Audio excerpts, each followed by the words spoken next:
you're saying is how vitally important it is to build trusting, respectful relationships in our communication, and that will impact everything: patient safety, patient experience, the health of the workforce, as well as cost effectiveness. That's part of what motivated us to create this workshop and present today, is to how can we help leaders, healthcare leaders, understand that this is really an amazing tool that we can use to build those skills. Improv, and makes us come out of our own bubble, right? We're all walking around in our own bubbles like we're the most important thing and our ego's getting away. And improv makes you worry about the other person, right? So you're thinking about them, and that's where the magic is. I think then you're having these better, relationships and communication, and that's how you function as a team. And in any field or on a field, our communication and behaviors, they impact outcomes. It's just the way it is, especially outcomes that are important in healthcare. I was just completely shocked how neglected these skills are in healthcare and training. I just wanted to say, I also saw the benefit. It keeps your attention. You have to be mindful or you're lost. And gets you comfortable working in uncertainty. The things that brought us here, the processes that got us here into this situation aren't going to get us out of it. We have to be able to think outside of the box. And that's one of the things that I really love about what you guys are doing. One of the things that I noticed that you said in the workshop that I thought was really insightful is that doing improv and doing these exercises trains us to have the right mindsets, which you're talking about, that positive mindset, and also that kind of flexible thinking. Deeper, big aha for me. Thank you, guys.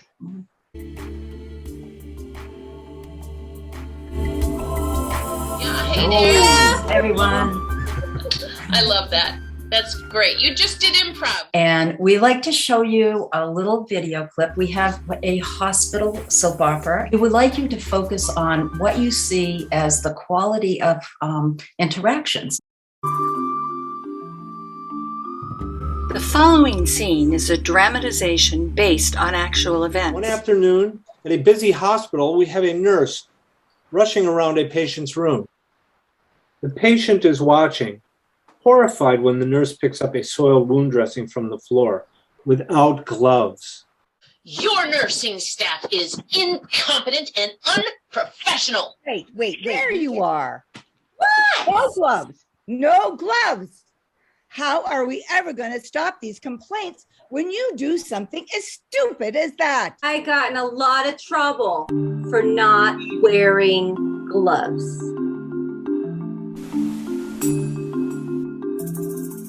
But what kinds of outcomes are those interactions going to contribute to? If there's a history of a toxic culture with some of that bullying and blaming that I mentioned earlier, that can really put us in a fight, flight, or freeze mode pretty quickly. And we just cannot access our higher thinking at a moment where we really need to, because we don't have that flexibility. And improv helps us to work through that. We are going to do a medical improv activity, and you're going to see how that activity really helps with communication, for your staff, not only, and also patients. And one of the reasons why I love doing this with Ellen and Beth is because you're actually engaged in your learning. It's interactive. It's easier to retain the information instead of somebody just lecturing at you and throwing PowerPoint. They're actually going to demonstrate the opposite of yes and that is no. So a place in chat where they might go on their next team meeting. I saw aquarium first, so Jim and Beth, take it away. Well, Beth, on our next team meeting, I think we should go to the aquarium, because I know when I go there, it's so relaxing, it's so serene. So I think it'd be a great place to have it. No, Jim. The aquarium's going to be closed for renovations. Well, that went nowhere fast, right? It stopped the idea right in its tracks. Now, let's hear what happens if they say yes, but. Jim, why don't you come up with a brand new idea and see if you can convince her. Beth, I think that we should go to Boston, because it's right around your neck of the woods. You could get there. There's a lot of things to do. Maybe you could take them in a Red Sox game. Yes, Jim, that sounds like a great idea, but I've been to Boston a million times, so I don't really want to do that. Well, again, went nowhere, right? Yes, but is a no with a smile, right? In fact, some people hate yes, buts more than a no. We are going to have you try this out now. Mallory's going to be preparing breakout rooms with 2 of you in each room. All right. Well, welcome back, everybody. I hope you had a fruitful no activity. Oh, and I did with Lauren, and the funny thing is we both kind of thought the yes but is worse than the no, just because it's kind of condescending and feels like you're a child, like they're patting you on the head and telling you no at the same time. Let's see what Beth and Jim can do with yes and with a new activity. Beth, I really think that we should have our next meeting in Florida, just because I know I'm up here in Chicago. It's getting cold and it's miserable. I just think the weather would be great for it. Yes, and Jim, if we go to Florida now, I think that there's going to be a lot of exciting new opportunities down there because of the new train station near Orlando. Well, yes, and of course you got Disney right there, so after they put in a hard day's work, we could have them go over to any number of the parks that they have over there. Now it's your turn to try yes-anding. Again, postponing your judgments about it and just accepting what they have to say and building on it. Okay? So nice, I got you. Well, welcome back, everybody. Thank you so much for doing that. When we bring it back to the yes and mindset, that yes helps people to learn to focus on the other person, like Jim's saying, and listen to what they are saying and validate it. Whereas the and helps us to step ourselves up and share an idea or a concern, or ultimately to be able to say no. The yes and is a tool that's going to help me. I want more. So what does baseball have to do with the yes and? Actually, a lot. When I was younger, I had a coach that loved the no and yes but. We used to have team meetings all the time, right? We're going to go over our opposing hitters. So we take, a pitching coach, the catcher, all the pitchers. We go in a room and we start discussing. And that meeting was over. I sat there and thought, I have no clue what I'm doing. And I thought maybe I should have asked the question, but then I realized, he shut down that other guy that's had, more years than I did. What am I going to do? He's not going to care what I have to say.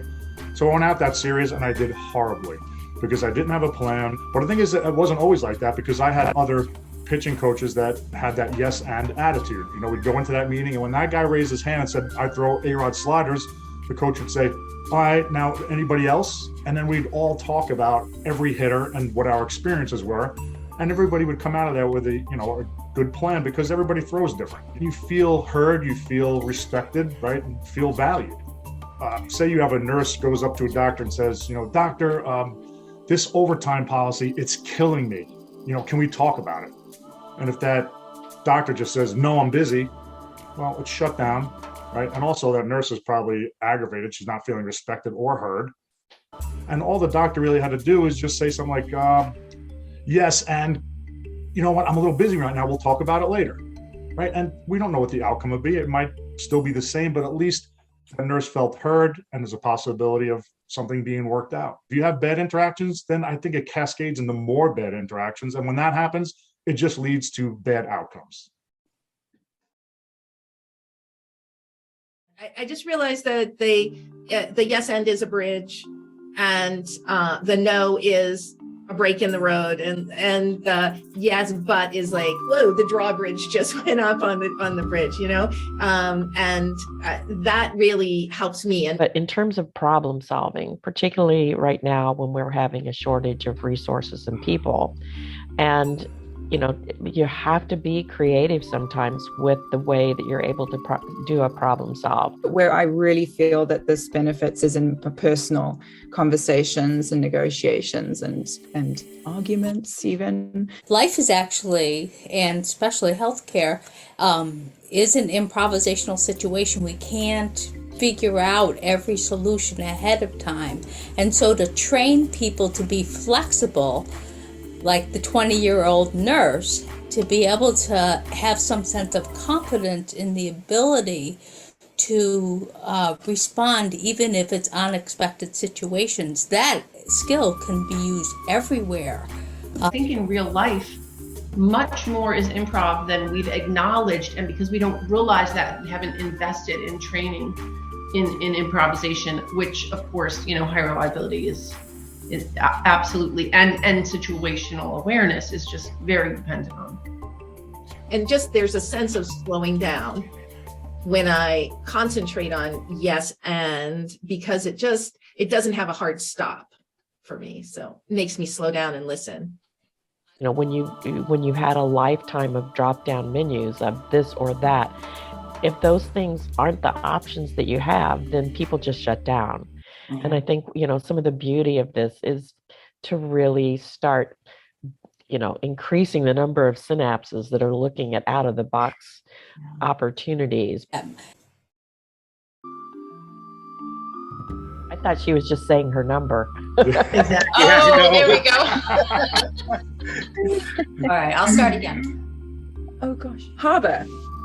Where? I Saw. Pig. Ship. Leaving. The Alligators.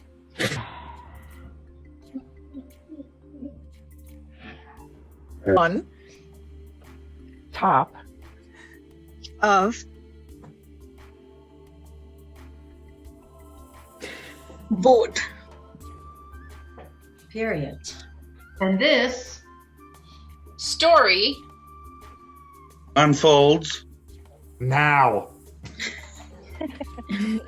I also feel this one is a very democratic game because everyone is involved. Everyone is saying one word, even if it is the, to, So it's everyone is having a voice. That is a brilliant note to make. And that's that power equalization. The more you do it, the more you notice, I can make mistakes. I'm still part of this team. I'm not perfect. It's a bridge builder, definitely. I think that's something that doesn't get recognized enough, and the element, the fun element that you bring into this, because this is a big patient safety issue. Because when our brains are under that amount of stress and our hair is on fire, we're much more likely to be negligent or make a mistake or put somebody in danger. And so that fun element, while I think for decades has been discounted, I think that now we're finally starting to get the credibility and validation that no, this really does hold its own and is an important piece. If you know of a leader or an organization that needs to know more about medical improv, please let us know. Or if you know of anyone who might benefit from this 60-minute session, let us know that as well. Here's our contact information and some of our session offerings. Has anybody talked about any Oscar nominations for the video? Yeah, that doctor was amazing. That's right. Did anybody recognize Ellen? She picked up the dirty bandages. It was disgusting. I'll probably get Mercer.